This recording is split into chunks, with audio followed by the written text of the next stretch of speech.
মমতা ব্যানার্জির multi organ fail করে যাচ্ছে। দুর্গাপুরের গ্যামন ব্রিজে দাঁড়িয়ে এভাবে তৃণমূল সুপ্রিমোকে টার্গেট করলেন বাম নেত্রী মীনাক্ষী মুখার্জি। বুধবার বিকেলে বাম প্রার্থী ডক্টর সুকৃতি ঘোষালের সমর্থনে এক জনসভায় অংশ নিতে দুর্গাপুরে এসেছিলেন মীনাক্ষী। মঞ্চে দাঁড়িয়ে রাজ্য ও কেন্দ্রের বিরুদ্ধে একের পর এক আক্রমণ শানান বাম নেত্রী। পুলিশ, সরকারি কর্মচারী মুখ্যমন্ত্রীর কথা শুনছে না। খোদ মুখ্যমন্ত্রীর এই উক্তিকে কটাক্ষ করে মীনাক্ষী বলেন, মুমূর্ষু রোগীর জন্য হাসপাতাল 72 ঘন্টা সময় নেয়, নানান পরীক্ষা করিয়ে তারপর বলে কিছু করার নেই। একের পর এক অঙ্গ খারাপ হয়ে যাচ্ছে। মমতা বন্দ্যোपाध्यायेरও মাল্टी ऑर्गन फेलियर হচ্ছে। आज ममता बनर्जी बोल रही है कि पुलिस मेरा बात सुन नहीं रहा है। बोलছে না, এর আগে কি বললো সরকারি কর্মচারীগুলো সব আমার বিরুদ্ধে।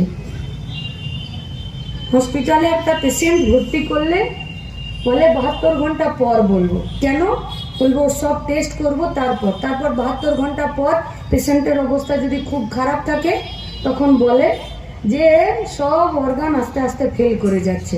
মমতা ব্যানার্জিরও মাল্টি অর্গান ফেল করে যাচ্ছে। এদিন মঞ্চে পুলিশ, বিএলআরও ও বিডিওদের নজিরবিহীন আক্রমণ করেন মীনাক্ষী মুখার্জি। তিনি বলেন, সমস্ত সরকারি কর্মীদের ডিএ প্রয়োজন, শুধু পুলিশ, বিডিও ও বিএলআরও ডিএ প্রয়োজন নেই। টেবিলের তলা দিয়ে টাকা এসে আলমারিতে ঢুকে যাচ্ছে। গোটা এলাকায় লোহা বালির সিন্ডিকেট চলছে। পুলিশ জানে না?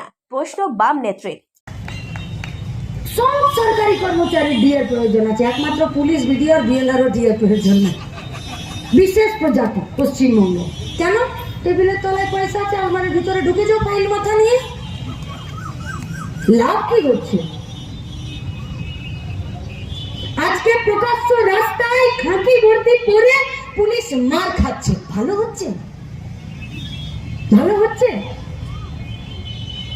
আপনার মেয়েটাকে টিউশন, কোটা এলাকার যতগুলো থানা আছে এই থানাগুলো কিছু জানে না। এই লোহা কারবার, এই গোপনে ইলিগাল লোহা কারবার চলছে, এই পুলিশগুলো কিছু জানে না। এরা স্বীকার করতে পারবে? এই গোটা এলাকার জমি বালি লুট হয়ে যাচ্ছে, জেসিবি লাগিয়ে নদীর পাড় থেকে সিন্ডিকেট তৈরি হয়েছে। এই পুলিশগুলো এরা অস্বীকার করতে পারবে যে এরা কিছু জানে না? এরা বলতে পারবে যে ওভারলোডেড গাড়ি পার করে এরা রাতের অন্ধকার ছেড়ে দিন, এখন দিনের আলোতে পর্যন্ত ট্রাক থেকে পয়সা খাচ্ছে এরা। তৃণমূল, বিজেপি দুজনে রাজনৈতিক হিন্দুত্ববাদের প্রতিযোগিতায় নেমেছে। উচিত ছিল কারখানা খোলা নিয়ে প্রতিযোগিতা করার। এটাই তো দেশের কাছে সবথেকে বড় বিপদ। এটা ধর্ম নয়, এটা হচ্ছে রাজনৈতিক হিন্দুত্ববাদ, যার কম্পিটিশনে দুটো দল নেমেছে। আসলে দুটো দলের কম্পিটিশনে নামা উচিত ছিল এএসপি বাঁচানো, ডিএসপি বাঁচানো, বিওজিএল বাঁচানো, এইচএফসি বাঁচানো, এমএমসি বাঁচানো, ডিপিএল কে বাঁচানোর এই কম্পিটিশনে নামা উচিত ছিল। যখন সেগুলোকে সব জলের দ্বারে, চুলার দুয়ারে পাঠিয়ে দিয়েছে, তখন এই কম্পিটিশনে নেমেছে। আপনি কিছুক্ষণ আগে মঞ্চ দুর্গাপুর থেকে কৌশিক বাসুর রিপোর্ট, 99 নিউজ বাংলা।